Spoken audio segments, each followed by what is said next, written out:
Bienvenidos a Pasión por el Derecho y la Justicia. Este es un espacio donde los profesionales en Derecho transforman la sociedad a través del ejercicio de la profesión. Soy Alberto González Mebarak y hoy tenemos un invitado de lujo, un experto en Derecho Constitucional, un defensor de los derechos humanos, al doctor Germán Calderón España. Doctor Germán, muchísimas gracias por aceptar esta conversación conmigo, por abrirnos la puerta de su casa aquí en Bogotá. Muchísimas gracias. Bueno, muchas gracias a usted, Alberto, por permitirme darme a conocer al país. Doctor, vamos a comenzar con la primera pregunta, que creo que es la pregunta de rigor en su caso, y es ¿cómo nace esa pasión por el derecho constitucional? Bueno, yo vengo de una familia de región que vino a Bogotá pues con toda la trayectoria, el ejemplo, la vida práctica y social de nuestros padres, y particularmente mi padre José Calderón se preocupó siempre por ayudar a los demás, por también estar enterado de la dinámica del ordenamiento jurídico constitucional del país, precisamente para brindarle herramientas a todas las personas, y eso me contagió. De él esa actitud social, esa actitud del servicio, esa actitud de ser un abogado sin ser abogado, pero fundamentalmente de esa capacidad de búsqueda del conocimiento, de la intelectualidad, el estudio permanente y la lectura permanente. Y eso llevó también a que fuera defensor de derechos humanos. Sí, como constitucionalista, ya especializado en la Universidad Nacional de Colombia, siempre me ha llamado la atención de la defensa de las causas nobles, la defensa del ordenamiento jurídico, y eso me animó a hacer una maestría en Derechos Humanos y Sistemas de Protección Internacional. Bueno, en el ámbito social y político de nuestro país ha sido abogado defensor de clientes como Susana Boreal. ¿Cómo ha tomado esos casos y cómo ve usted la administración de justicia frente a ello, frente a lo que usted ha llevado a sus clientes? Sí, en el ejercicio profesional siempre me he preocupado por defender a las personas sin ideología alguna, sin condicionamiento, sin ninguna clase de prevención respecto de lo que las personas hagan o piensen. De tal manera que he sido claramente abogado de Susana Boreal. Tuvo unas causas en las que le estaban endilgando unas situaciones que no se daban. De hecho, la defendimos en el Consejo de Estado, ganamos las 7 demandas de pérdida de investidura, y en la Procuraduría General de la Nación también todavía camina un proceso, una investigación disciplinaria en la que estoy casi seguro que vamos a salir avante. Pero también he defendido, por ejemplo, al presidente Gustavo Petro cuando se desempeñaba como alcalde. El procurador Ordóñez lo destituyó y estuve muy cercano a esa causa en la defensa junto con mi hijo, que también es abogado, con mi hijo mayor, defendiendo esa arbitrariedad de la cual fue objeto el alcalde en su época, y fue restablecido gracias a la acción de nosotros los abogados. Y asimismo he sido defensor del presidente Álvaro Uribe Vélez, a quien también desde el punto de vista jurídico y constitucional he defendido aquellas arbitrariedades que se han podido presentar en el transcurso del proceso, y así con muchas otras personas que han necesitado de mis servicios. Doctor, cuéntenos un poquito cómo fue esa experiencia con su hijo en ese entonces cuando el actual presidente Gustavo Petro fue alcalde y él presentó esa tutela con su asesoría. Como papá, ¿cómo vivió eso? Bueno, estábamos en la oficina, eso fue en diciembre del año 2012, si no me equivoco, y él me animó a que ante esa situación de destitución arbitraria del doctor Ordóñez, el procurador de la época, y cuyo sujeto era el alcalde de Bogotá, que era una figura muy importante, había que interponer una acción de tutela. La interpusimos a nombre de él, José Sebastián Calderón Pedraza, y fue una de las 3 tutelas que inicialmente en el Tribunal Administrativo de Cundinamarca resultó favorable, que lo restituyó al poder, y después vinieron otras acciones en el Consejo de Estado y especialmente ante la Corte, la Comisión Interamericana de Derechos Humanos, y posteriormente la Corte. Vivir esa experiencia fue muy placentero porque denoté desde un principio, de los primigenios estudios de mi hijo en el derecho, porque hacía segundo semestre, que tenía una intención, que tenía como una finalidad de estudiar el derecho muy parecida a la que había tenido mi padre como ciudadano y yo como abogado. Eso fue placentero para mí y pues con grandes logros, porque ya hoy por hoy es un abogado historiador que transita por el mundo entero generando academia en relación con lo que son la democracia, los estados liberales, la participación ciudadana y valores fundamentales de todo estado constitucional en el mundo. Esta participación suya a través del derecho constitucional, ¿cierto? Que a mi juicio es admirable, yo lo respeto mucho como constitucionalista y creo que muchos de mis colegas, de sus estudiantes, de mis estudiantes en su momento y actualmente abogados, admiran sus obras, sus escritos, porque usted es columnista también, y es la importancia de que el derecho constitucional sea visto por los abogados como un eje principal en la sociedad y sobre todo como una herramienta de los abogados. ¿Usted qué le diría a un abogado litigante para que use frecuentemente el derecho constitucional en sus escritos, en sus alegatos, independientemente de la rama? ¿Qué le diría? Alberto, el derecho en general, todas las ramas y materias del derecho se constitucionalizaron a partir de la Constitución de 1991. De tal manera que la implementación, por ejemplo, de acciones como la tutela, las acciones de grupo, las acciones populares, el habeas corpus, una cantidad de figuras jurídicas que están contenidas en la Constitución Política de Colombia son las herramientas con las cuales un abogado normal en derecho penal, en derecho laboral, en derecho civil, en derecho administrativo, en cualquier materia del derecho, debe acudir a esas reglas de la Constitución y especialmente a las reglas de la jurisprudencia que en la Corte Constitucional se ha venido decantando en todos los temas, en todos los aspectos desde el año 1991. Ahí están dadas aquellas normas, aquellas reglas, aquellos parámetros con los cuales todo abogado debe acudir ante un juez de cualquier índole y estamos completamente seguros los constitucionalistas que el derecho constitucional es la madre de todos los derechos.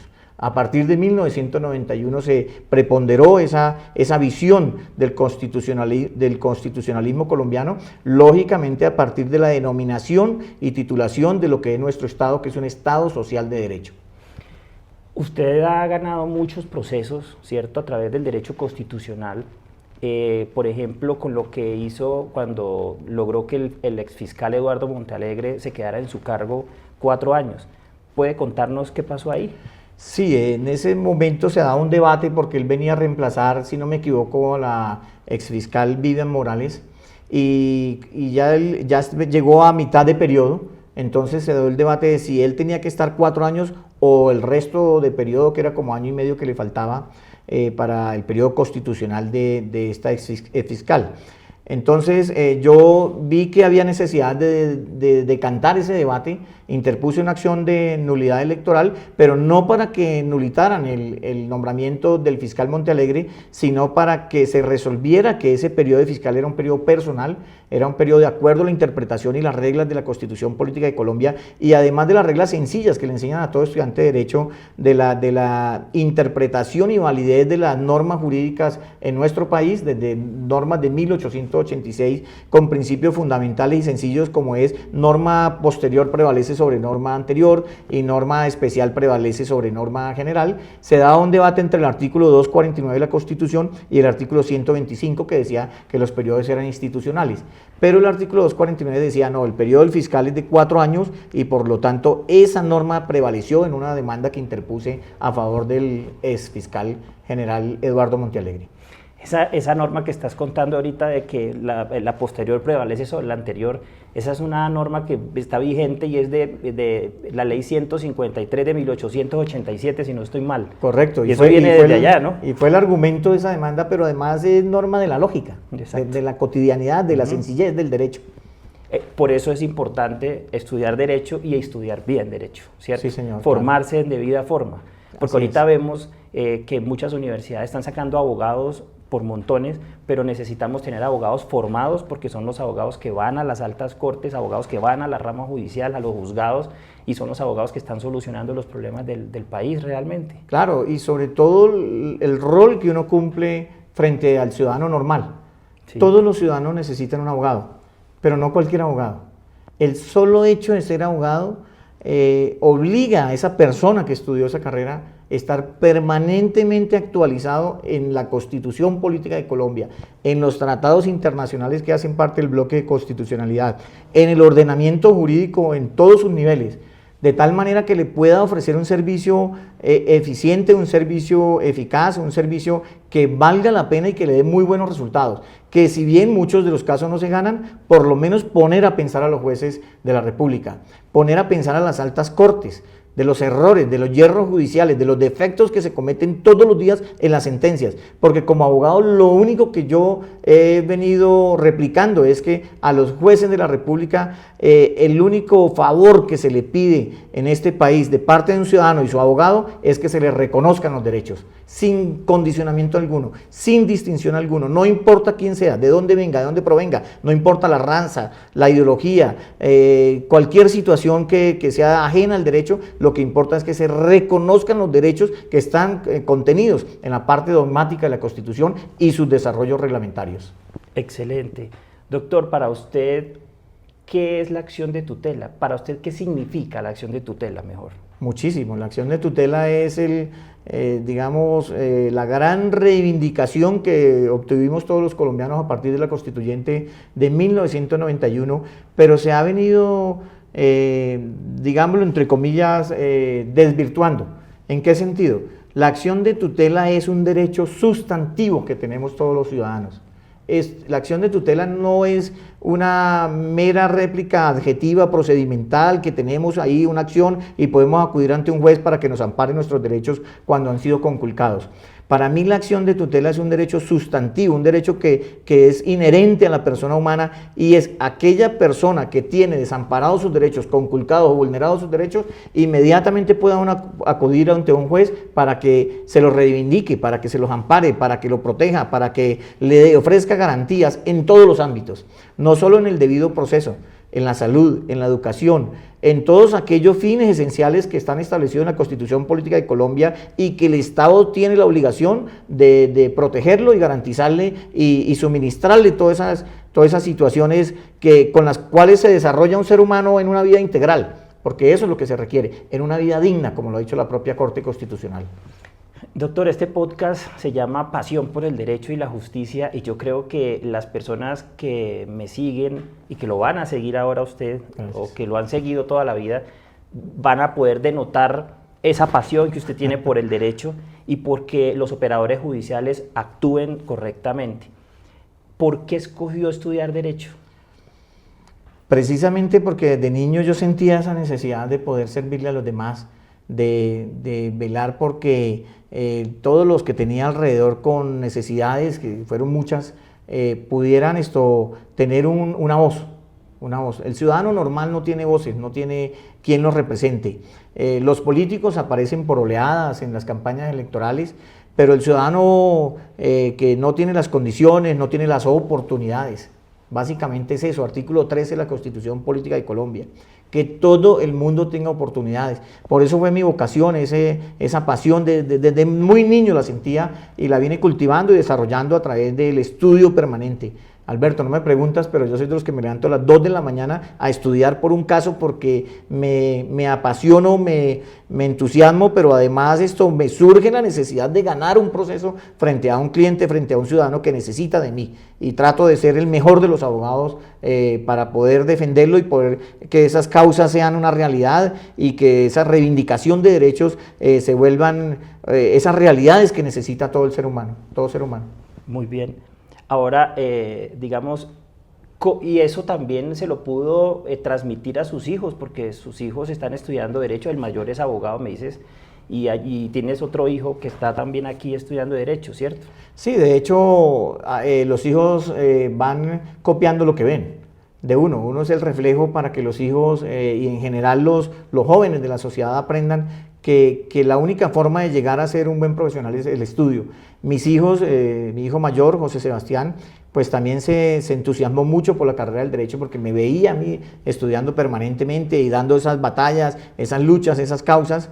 Y lo mismo Germán Santiago, también acabó de terminar Derecho en la Universidad de los Andes y dio inicio ahora en enero a una maestría en propiedad intelectual y ahí vamos, es un hombre muy inquieto, muy inteligente, muy capaz y yo sé que va a ser un gran abogado. Y tengo un hijo menor, para no dejarlo de nombrar, que quiere estudiar veterinaria, y es mi hijo Daniel Matías. Ajá. Apenas está estudiando en el Colegio San Carlos y tiene esa como visión de también poderle servir a la sociedad de otra manera, que es cuidando sus mascotas. Bueno, quizás se oriente como su papá y como sus hermanos, ¿no? A estudiar Derecho, ¿no? Tengo la ilusión, él me dice que no, pero en la vida no hay no absolutos, no rotundos, y yo creo que también podría ser un buen abogado porque es un hombre que también se entusiasma por el estudio y por el conocimiento de todo lo que está a su alrededor.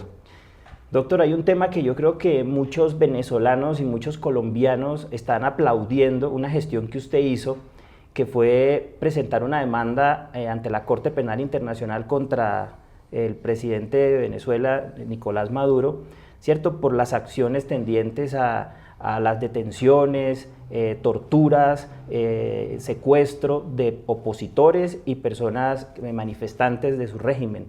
Cuéntenos un poquito sobre eso. Sí, yo como escritor de un libro que tiene que ver con crímenes de lesa humanidad, como son los falsos positivos, que realmente se denominan desapariciones extrajudiciales o toda esta clase de asesinatos en masa contra población civil que se han venido generalizando en países como Venezuela y Colombia.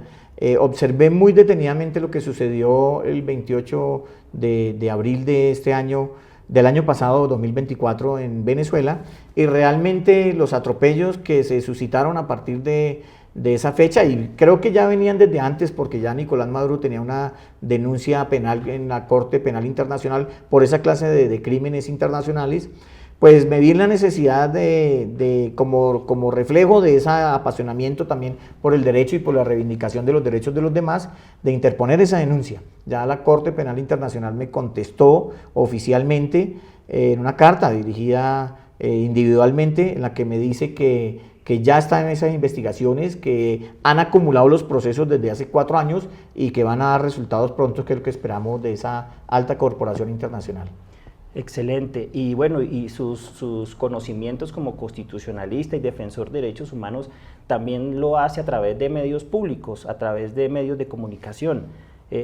¿Cómo lo hace? ¿A través de medios digitales? ¿Cómo lo haces? Bueno, primero he sido escritor permanente por ejemplo, El Espectador.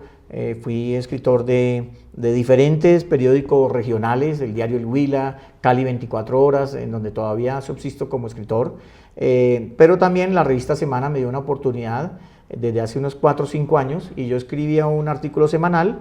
Después me tocó dejar el artículo porque como procurador delegado durante 2 años que estuve en ese cargo, tuve que dejar de escribir por las situaciones de investigación que uno lleva contra muchos servidores públicos, y volví a escribir nuevamente. Me dieron la oportunidad y estoy haciendo un artículo mensual en la revista Semana, pero también permanentemente me he vuelto un activista en las redes sociales.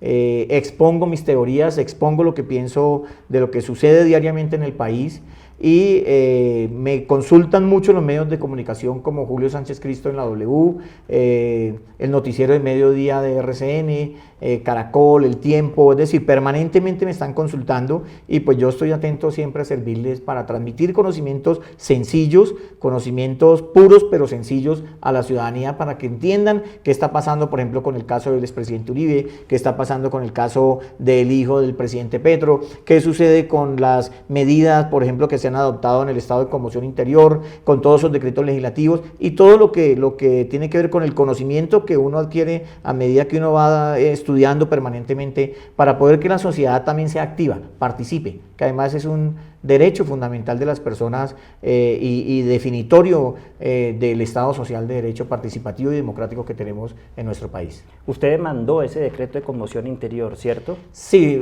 técnicamente no es una demanda, sino una solicitud de suspensión provisional de los efectos jurídicos de la declaratoria de conmoción interior, porque no se cumplen en mi concepto, no se cumplen unos presupuesto fáctico y valorativo que son fundamentales.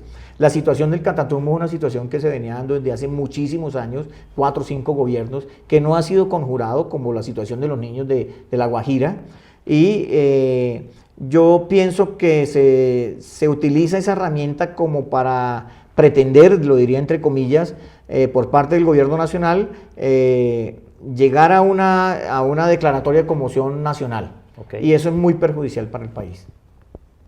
Ok, doctor. Devolvámonos un poquito a la tutela, que digamos es uno de sus fuertes, y también ha sido uno de mis fuertes en mi carrera, pues cuando yo tutelé al ministro Ruiz por las pruebas COVID para que se exigieran a los viajeros internacionales que entraran al país.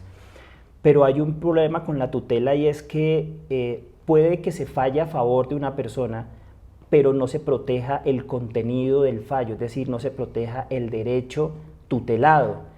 Existe una herramienta dentro del decreto que regula todo el tema de la tutela, y es que se haga efectivo el cumplimiento, pero aparte de ello, digamos, se puede iniciar un incidente.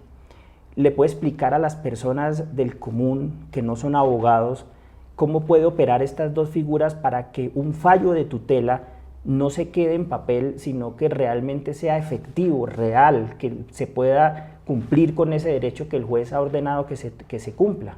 Sí, Alberto, los ciudadanos, además de tener la tutela, cuando obtienen la protección, el amparo de esos derechos, el restablecimiento y el Estado, que a través de un juez se le normaliza la situación a una persona que está siendo conculcada en sus derechos, esa sentencia pues tiene un valor muy alto, una significación muy alta en todo Estado de Derecho. Y la forma de hacer valer esa sentencia cuando el funcionario encargado de proteger ese derecho es renuente al cumplimiento de esa sentencia, hay un mecanismo que se llama el desacato, el incidente de desacato. Entonces el ciudadano, puede ser directamente o a través de apoderado, interpone el incidente de desacato y hace que el superior jerárquico le haga cumplir la acción o la orden dada por un juez. Si no cumple, pues hay unas sanciones, una sanción que consiste en el arresto por hasta 5 días que se le puede imponer a un servidor público que no cumple con la tutela. Pero yo he ido mucho más allá en el fondo de esa situación, porque al final los desacatos también se vuelven una situación que no la acatan, valga como la redundancia ahí. Pero yo siempre he pensado que desacatar a una providencia judicial por encima configura un hecho punible, un delito. Exacto. Que es un fraude a resolución judicial. Cuando estaba como procurador delegado, me di cuenta que las EPS no cumplían las tutelas y al final los desacatos no pasaba nada. Entonces lo que hice fue compulsar copias a muchas EPS que no cumplían con esas órdenes de tutela, que estamos hablando de 1 millón aproximadamente, después de 7 millones de tutelas interpuestas desde el 2001 a esta fecha, por lo menos habían 1 millón de desacatos, y yo lo que hice fue compulsar copias a la Fiscalía General de la Nación para que se investigaran por ese delito. Doctor, usted hizo un manual, ¿cierto?, sobre la Constitución para los niños. Es un manual que habla sobre Toñito y Colombia, y lo hizo para enseñarle a los niños sobre la Constitución Política de Colombia de 1991. ¿Cómo nace esa idea de enseñarle a los niños sobre la Constitución de manera divertida a través de Toñito, que es Antonio Nariño, y de una niña que se llama Colombia? ¿De dónde nace esa idea? ¿Cómo es ese proyecto? Bueno, yo algo que he percibido a través del ejercicio del derecho constitucional es que en la Constitución están todos los valores, los derechos y los deberes y obligaciones que tienen los ciudadanos colombianos, pero no los conocemos, y no los conocemos los adultos. Entonces, ¿a quién hay que enseñarle para las futuras generaciones y tener un mejor país? A los niños. Entonces, a través del desarrollo de un proverbio bíblico que dice: enseña al niño para no tener que castigar al adulto, más o menos así, sí. Pensé que había que crear una herramienta didáctica para los niños, para decirles: mire, aquí hay una Constitución que tiene un preámbulo que determina nuestro Estado como social de derecho, democrático, participativo, y a través de videos de 1 minuto, en una conversación entre el maestro Toño, que es la figura o la representación de Antonio Nariño y Álvarez, que era el precursor de los derechos humanos, que trajo y los tradujo aquí en Colombia, y una niña cualquiera, Colombia, que podría ser del Chocó o de Barranquilla o del Huila o de cualquier parte, pudiera enseñarle el maestro Toño a la niña inquieta por el conocimiento de la Constitución todos estos aspectos: qué es el Estado, qué es la nación, qué es el pueblo, qué es la participación democrática, qué es la soberanía, pero adicionalmente, cuáles son los fines esenciales del Estado frente a los ciudadanos, cuáles son los valores fundamentales del ciudadano escritos en la Constitución, condensados en la Constitución. ¿Cuáles son los derechos fundamentales? El desarrollo de cada uno de ellos. Pero, por último, lo más importante, ¿cuáles son sus deberes de ciudadano?